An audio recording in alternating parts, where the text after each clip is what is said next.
Isang magandang hapon po sa inyong lahat. Latest weather update po muli tayo, pero bago tayo magpatuloy, pa-like and subscribe po para ma-update ko po kayo mamaya sa lagay ng ating panahon. So as of now, patuloy pa rin po natin binabantayan eto nga pong mahinang bagyo or si Typhoon Kabayan, which is nandito nga po sa bandang Silangang Mindanao, na ngayon po estimated na may layong 1,475 kilometers, no, southeast of Eastern Mindanao po yan. Makikita nyo rin, stable po siya ngayon sa 35 kilometers per hour. Pa northwestward ang kilo sa bilis naman na 15 kilometers per hour.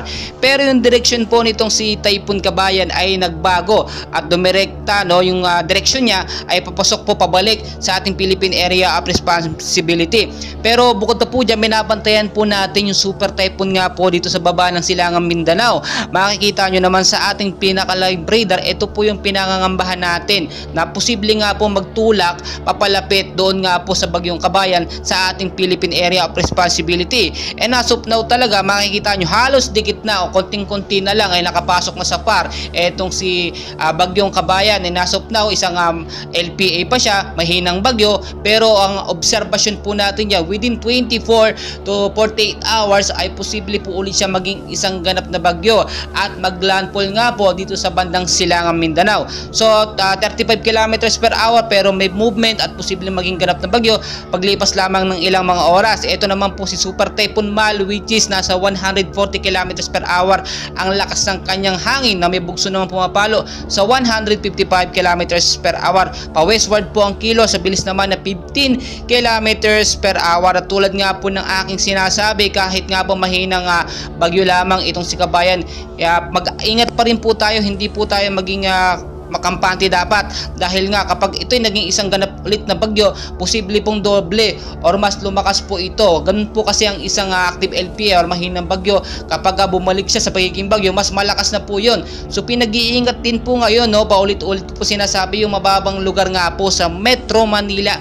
Mag-ingat po kayo dyan sa banta po ng pagbabaha. In case po magkaroon tayo ng rainfall shower, mga localized thunderstorm na siya nagpapaulan nga po sa ilang bahagi ng Luzon, Visayas at Mindanao. Gayun din sa matataas na lugar, no? Especially sa mabubundok na area, mag-ingat po kayo sa banta ng landslide kapag meron tayong rainfall shower or mga localized thunderstorm. As of now, ngayong hapon at sa gabi, ang posible pa lang po magpaulan sa atin, ito nga pong easterlies or northeast monsoon na siya naman nakakapekto or nananatili po dito sa bandang Luzon, Visayas at Mindanao.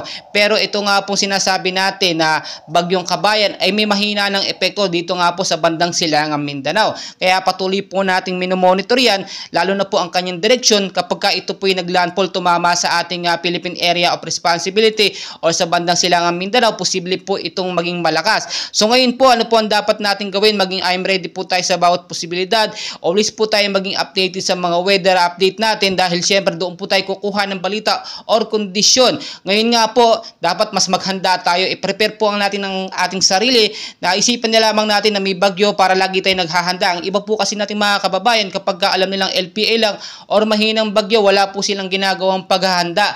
Unlike po pag may mga super typhoon, may mga typhoon, doon lang sila naghahanda, which is maling-mali at huling-huli na nga po. So pag-ingat po tayo, especially sa hapon, sa gabi, yung mga magbabiyahe po, yung mga uuwi galing eskwela, galiin po magdala ng payong jacket o kaya naman po kapote panlaban po sa malakas na ulan. At tandaan nyo po lagi, maging I'm ready tayo, maging responsable po tayo sa lahat ng bagay at mag-ingat tayo sa ating mga ginagawa, especially sa ganitong panahon na rainy season. So patuloy ko po kayong i-update, and please pakiusap po, no, paki-share, like, subscribe, pahit na rin po ng notification bell para ma-update ko po kayo sa ating daily weather updates. Maraming salamat po sa inyong lahat.